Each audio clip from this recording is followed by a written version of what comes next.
el campeonato. El sketch de Ubaldo. Lo intentamos pero no pudo funcionar. Yo hice las cosas mal. Yo metí un autogol.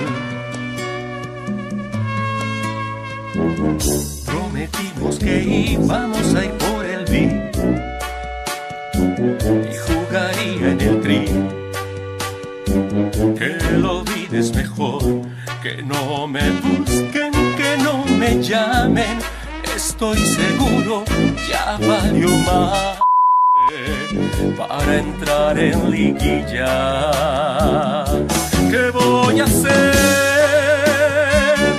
cuando no pueda ganarle al AME?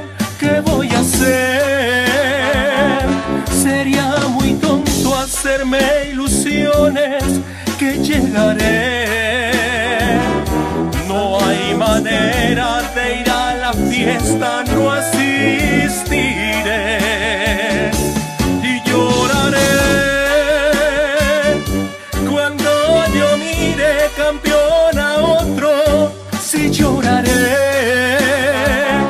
No me consuela ganar la copa ni Yamilé. Solamente puedo si tengo ayuda de Santander.